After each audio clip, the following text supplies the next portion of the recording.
ಅದು ಅವ್ರ ಪಕ್ಷದ ವಿಚಾರ. ಆದರೆ ದಲಿತರು ಅವರಿಗೆ ಓಟಿಗೋಸ್ಕರನೇ ಹೊರತು ಅವ್ರು ಯಾವತ್ತೂ ಕೂಡ ಸಿದ್ದರಾಮಯ್ಯನವ್ರು ಎಂಥ ದಲಿತ ವಿರೋಧಿ ಅನ್ನೋದಕ್ಕೆ ನಿಮ್ಗೊಂದು ಹೇಳ್ತೀನಿ. ಪರಮೇಶ್ವರ್ ಅವರು KPCC ಅಧ್ಯಕ್ಷರಾಗಿ ಅವರನ್ನು ಇವ್ರ ಜಾತಿಯವ್ರನ್ನ ಚೂಬಿಟ್ಟು ಸೋಲ್ಸಾದ್ಮೇಲೆ ಪಾಪ ಅವರನ್ನು ಒಂದು ಮಂತ್ರಿ ಮಾಡಿ ಉಪಮುಖ್ಯಮಂತ್ರಿ ಮಾಡಿ ಅಂತ ಕೇಳ್ಕೊಂಡ್ರು.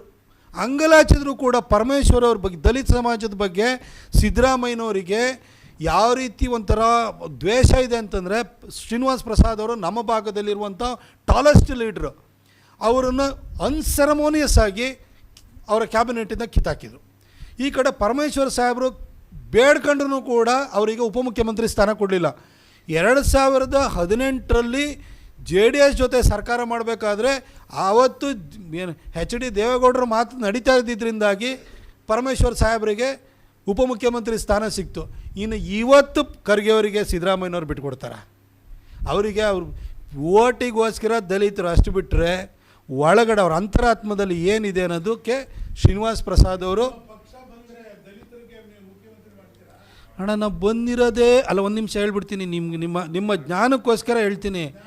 ಅಲ್ಲ ಒಂದು ನಿಮಿಷ ನಾನು ಆನ್ಸರ್ ಮಾಡ್ತೀನಿ, ಹೇಳ್ತೀನಿ. ನಮ್ಮಲ್ಲಿ ಬಂದಿದೆ 2008ರಲ್ಲಿ, ಅದು ಹೊಡೆದಾಟ ಮಾಡಿಕೊಂಡು ನಮ್ಮದು 3 ಮುಖ್ಯಮಂತ್ರಿ ಕಂಡಿದ್ದಂಥ ಕಾಲ. ನೀವು ಆ ಸಂದರ್ಭದಲ್ಲೂ ಕೂಡ ಒಕ್ಕಲಿಗ ಸಮಾಜಕ್ಕೂ ಕೂಡ ಸದಾನಂದ ಗೌಡ್ರ ಮುಖಾಂತರವಾಗಿ ರೆಪ್ರೆಸೆಂಟೇಷನ್ನ ಕೊಟ್ಟರು. ನಮ್ಮದು 2ನೇ ಸರಿ 2019ರಲ್ಲಿ ಬಂದಾಗ ಗೋವಿಂದ ಕಾರಜೋಳ ಅವರನ್ನು ನಮ್ಮಲ್ಲಿ ಉಪಮುಖ್ಯಮಂತ್ರಿ ಮಾಡೋದು. ಕೇಂದ್ರದಲ್ಲೂ ಹೋದಾಗ ನಮಗೆ ಸರ್ಕಾರ ಬಂದಿದ್ದ 1998ಅಲ್ಲಿ. ಆವಾಗೆಲ್ಲ 21 ಪಾರ್ಟಿಗಳ ಸರ್ಕಾರ ನಮ್ಮದು. ಫಸ್ಟು 29 ಪಾರ್ಟಿಗಳದು, ಆನಂತರ 21 ಪಾರ್ಟಿಗಳ ಸರ್ಕಾರ. ಅಂಥ ಸಂದರ್ಭದಲ್ಲೂ ಕೂಡ ನಮ್ಮಲ್ಲಿ ಅಬ್ದುಲ್ ಕಲಾಂ ಅವರನ್ನು, ಮುಸಲ್ಮಾನ ಸಮಾಜಕ್ಕೆ ಸೇರಿದಂಥವ್ರನ್ನ ನಾವು ರಾಷ್ಟ್ರಪತಿ ಮಾಡಿದು. ತದನಂತರ ಮೋದಿಯವರ ಆಬ್ಸಲ್ಯೂಟ್ ಮೆಜಾರಿಟಿ ಬಂದಾದ ನಂತರ ಮೋದಿಯವರು ರಾಮನಾಥ್ ಕೋವಿಂದ್ ಅವ್ರನ್ನ ದಲಿತ ಸಮಾಜಕ್ಕೆ ಸೇರಿದಂಥವ್ರು ಮಾಡಿದರು. ಇವಾಗ ಮತ್ತೆ 2ನೇ ಅವಕಾಶ ಬಂದು ಅಂತ ಕೂಡಲೇ ನಮಗೆ ದ್ರೌಪದಿ ಮುರ್ಮು ಅವ್ರನ್ನ ಟ್ರೈಬಲ್ ಸಮಾಜಕ್ಕೆ ಸೇರಿದಂಥವ್ರನ್ನ ಮಾಡಿದರು. ನಮಗೆ ಎಲ್ಲೆಲ್ಲ ಅವಕಾಶ ಸಿಗುತ್ತೆ ಅಲ್ಲೆಲ್ಲ ಮಾಡಿದ್ದೀವಿ. ಕಲ್ಯಾಣ್ ಸಿಂಗ್ ಅವರಿಂದ ಅದೇ ರೀತಿ ಒಂದು ನಿಮಿಷ ಅಲ್ಲಲ್ಲಿ